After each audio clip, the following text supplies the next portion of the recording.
दोस्तों आज के इस वीडियो के माध्यम से मैं आपको बताने वाला हूं पीपीएफ से रिलेटेड वो सभी बेसिक जानकारी जो किसी भी तरह के इन्वेस्टमेंट से पहले एक स्मार्ट इन्वेस्टर को पता होना चाहिए। तो दोस्तों वो सभी बातें जो मैं बताने वाला हूं।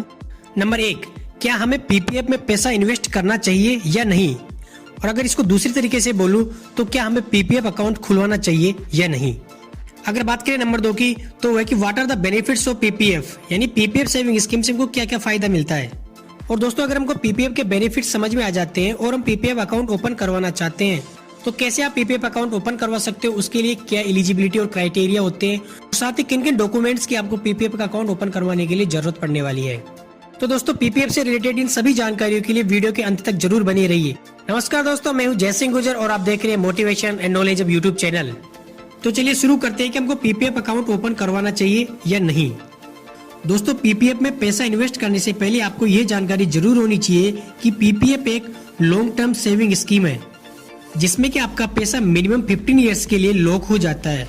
दोस्तों अगर आपका फ्यूचर प्लान लॉन्ग टर्म और एक बड़ी बचत का है तो पीपीएफ में अकाउंट आपको जरूर ओपन करवाना चाहिए। लेकिन दोस्तों अगर आपका investment plan less than 5 years है तब आपको किसी और स्कीम में अपना पैसा इन्वेस्ट करना चाहिए बजाय पीपीएफ के। लेकिन दोस्तों एक बात आपको क्लियर कर दूं कि पीपीएफ से ज्यादा इंटरेस्ट रेट आपको कहीं नहीं मिलने वाली। और दोस्तों पीपीएफ अकाउंट के लॉकिंग पीरियड को लेकर एक एडिशनल फैसिलिटी दी गई है कि अगर हमें कोई भी किसी तरह की इमरजेंसी है तब हम अपने पीपीएफ के पैसे को निकाल सकते हैं। और उसके 2 तरीके होते हैं। उसमें से पहला तरीका है कि पीपीएफ के अकाउंट पर आप लोन ले सकते हैं। दोस्तों पीपीएफ के अकाउंट पर लोन लेने के लिए एक कंडीशन है कि आपके अकाउंट को ओपन हुए कम से कम 3 साल पूरे हो चुके हों, यानी ये कंडीशन फुलफिल होने के बाद ही आप इस सेविंग फंड पर लोन लेने के लिए एलिजिबल हो। दोस्तों पीपीएफ सेविंग फंड पर जो लोन दिया जाता है उस लोन का इंटरेस्ट रेट पीपीएफ के इंटरेस्ट रेट से 2% अधिक होती है। फॉर एग्जांपल अगर पीपीएफ का इंटरेस्ट रेट 7.1% है तो आपको मिलने वाली लोन का इंटरेस्ट रेट होगा 9.1%। और दोस्तों पीपीएफ के पैसे को जल्दी निकालने का दूसरा तरीका है कि आप किसी भी इमरजेंसी कंडीशन में अपने पीपीएफ अकाउंट को प्री मैच्योर क्लोज करवा सकते हो। उसके लिए 3 कंडीशन दी गई है। उसमें पहली कंडीशन है कि आपके पीपीएफ अकाउंट को चालू हुए कम से कम 5 साल हो चुके होने चाहिए। दूसरी कंडीशन है कि आपके फैमिली मेंबर में किसी को सीरियस इलनेस होती है और आपको उसके इलाज के लिए पैसों की जरूरत है तो आप उस कंडीशन में भी अपने पीपीएफ के अकाउंट को क्लोज करवा सकते हो। और तीसरी कंडीशन है कि आपको किसी तरह के हायर एजुकेशन के लिए पैसा चाहिए तो उस कंडीशन में भी आप अपने पीपीएफ के पैसे को निकलवा सकते हो। लेकिन दोस्तों इन तीनों कंडीशंस के लिए आपको रिक्वायर्ड डॉक्यूमेंट जरूर देने पड़ेंगे। और दोस्तों एक बात और बता दूं कि जब भी आप अपने पीपीएफ के अकाउंट को प्री मैच्योर क्लोज करवाओगे, यानी कि 15 साल से पहले अगर आप अपने पीपीएफ के अकाउंट को क्लोज करवाते हो तो दोस्तों इस कंडीशन में आपको आपकी टोटल सेविंग का 1% पेनल्टी देना पड़ेगा। चलिए अब बात करते हैं पीपीएफ के बेनिफिट्स की। दोस्तों अगर बात करें पीपीएफ के पहले बेनिफिट की तो वो है कि पीपीएफ अकाउंट एक जीरो रिस्क या रिस्क फ्री इन्वेस्टमेंट प्लान है, क्योंकि दोस्तों इस पर गवर्नमेंट ऑफ इंडिया की गारंटी होती है। मतलब सिंपल है कि पीपीएफ में आपकी बचत 100% सिक्योर है और इसमें किसी प्रकार की कोई मार्केट रिस्क नहीं होती है। दोस्तों पीपीएफ का दूसरा बेनिफिट ये है कि ये स्कीम 100% टैक्स फ्री है, जिसमें कि मैच्योरिटी अमाउंट पर कोई किसी प्रकार का टैक्स नहीं लगता है। और अगर बात करें तीसरे बेनिफिट की तो वो है टैक्स रिबेट का, यानी आप जितना भी 500 से लेकर 1.5 लाख तक का इन्वेस्टमेंट पीपीएफ में करते हो तो उस अमाउंट पर आपको सेक्शन 80C के द्वारा इनकम टैक्स में रिबेट मिलता है।